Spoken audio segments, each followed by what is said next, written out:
Hey guys, it's Jen and little Easton right here.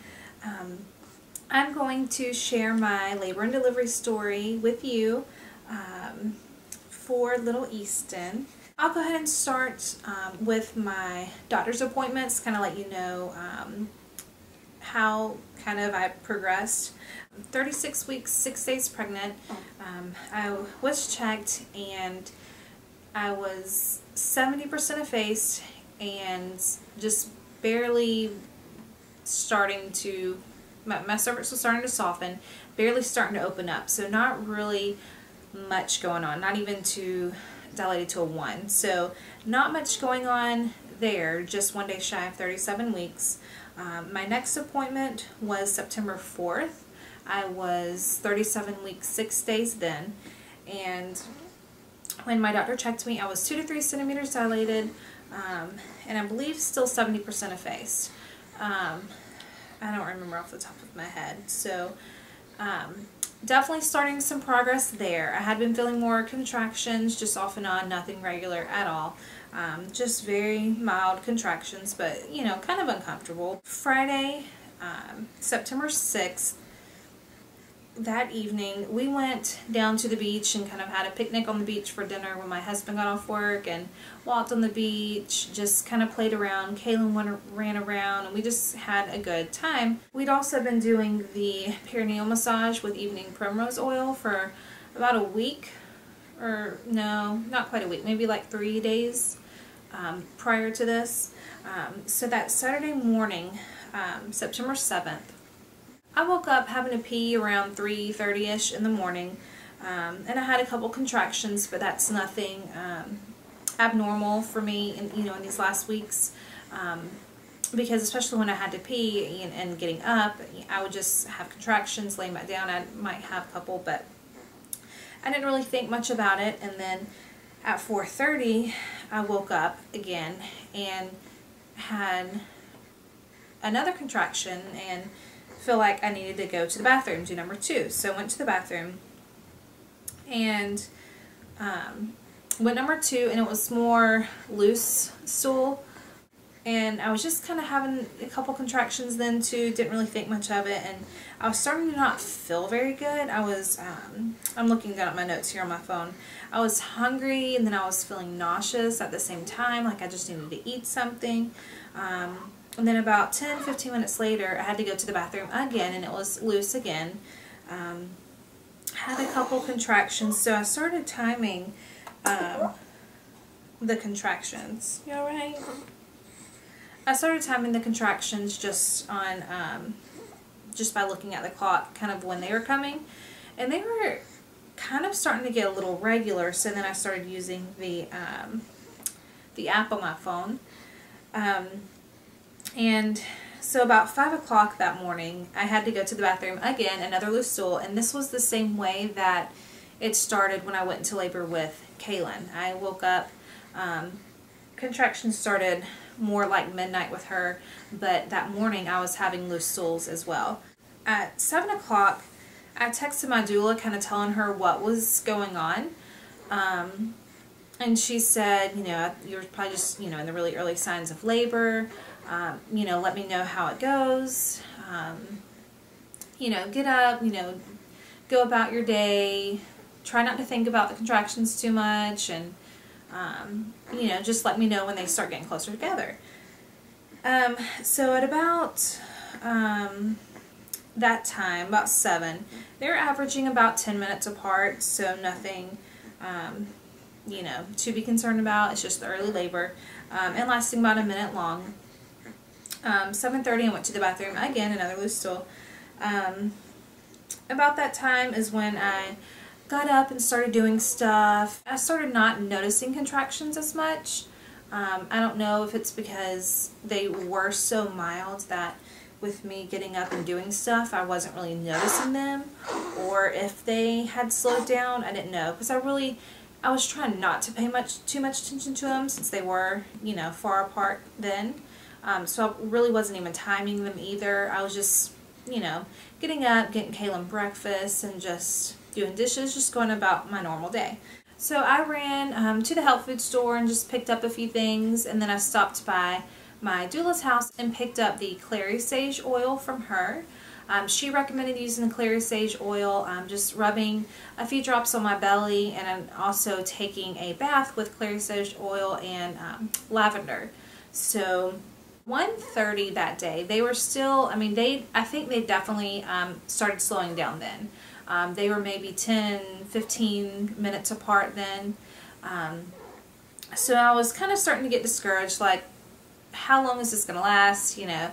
So at 1:30, I took a bath with the Clary sage oil and lavender, and I was in the bathtub for a while, maybe an hour, because I was just so relaxed, and the way that our bathtub is, I could just prop my head back on the towel, and I actually dozed off a couple times. But after the bath, I wanted just to get a few things done around the house, finish getting bags packed, anything that needs to be done last minute.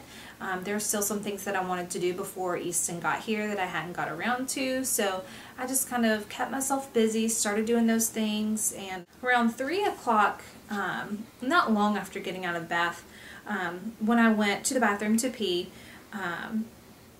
I noticed 3 different times when I wiped after I peed that there were tiny little red dots on the toilet paper.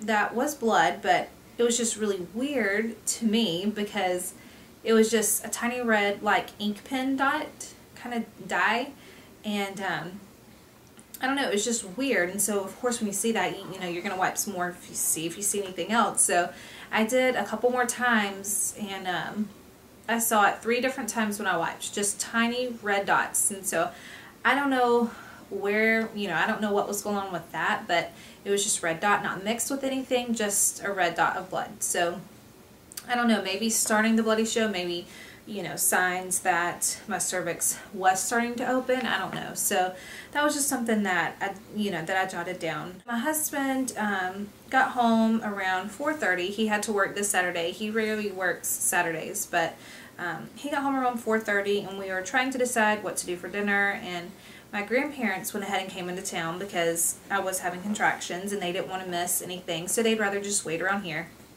They live about 4 hours away. So we went over to my mom's house, had dinner. We just stopped by and picked up something, took it over there. And in the car, we were in the car for about 45 minutes or so. We went and ordered the food. We went and filled up the car with gas, went through the car wash, just trying to kill time. And then drive to my mom's house, and contractions were starting to definitely pick up when we were sitting in the car. They were ranging from about 4 to 7 minutes apart. So then I kind of started thinking, you know, like, could this be it? You know, whatever the case may be. So we went to my mom's. They were definitely coming a lot closer together. They were getting more uncomfortable. My stomach just felt a little off, just a little funny. I could barely eat my dinner. I ate some, and then not long after, I had to go to the bathroom, and again, another loose stool. But they were still coming, even, you know, some 3 minutes apart. But they weren't all regular. And my mom was going to paint my toenails when I was over there, but it was to the point where I was just uncomfortable. My stomach was feeling funny. You know, if this really was it, I needed to get home, pack Kaylin a bag to go stay with my sister, just get everything kind of gathered for if we were going to the hospital. So I didn't get to get my toes painted. But after that, we went home. And I started getting Kaylin's bag together. My sister came over, and they took her to their house. And then contractions started slowing down again. So this kind of seemed to be the case when I ate something. They would always seem to just slow down. So I was getting discouraged about that. But when we were about to head home, when they were coming closer together, I texted my doula and told her that they are coming closer. If they stay this way, then it's probably time to head to the hospital, because I do live about an hour from the hospital, 45 minutes to an hour drive. So in that case, you don't want to wait too long to get to the hospital, along with contractions coming really close together for the car ride would not be fun.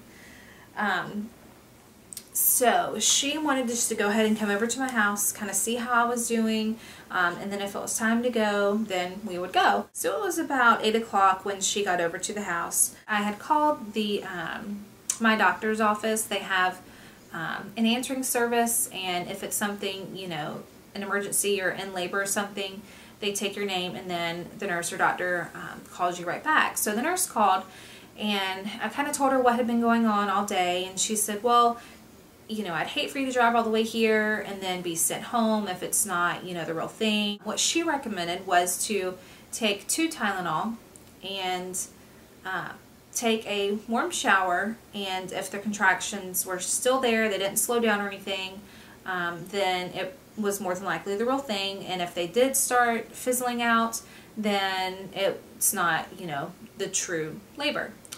So I didn't really like the idea of taking the Tylenol and doing that, because I haven't really taken much medication, Tylenol, anything during the pregnancy. I don't know, I just don't really like to. So we just kind of waited out. We went on a couple walks around the block with the doula, and the walk seemed to help speed things, you know, kind of bring the contractions on a little bit, but it was still not super painful. They weren't coming as close as they had been a couple times during the day. So I was really getting discouraged at this point. Like, how long is this part going to last? Is it going to last a week longer than I'm just having these contractions come and go? Because it kind of is exhausting, and you're always wondering, is this it? Is it not it? So it got to be about 11:30, midnight, and they were coming, but we didn't feel like it was the time to go to the hospital yet. So what we decided to do was try to go to bed, get some rest. The doula had already got her nanny for her kids, so she decided to just stay at our house for a little while. So she went to our spare room and got some sleep as well. So I actually did get some rest and woke up about 5 o'clock Sunday morning, September 8th, and the contractions had started back up again. And now at this time, they were coming about 5 to 6 minutes apart consistently.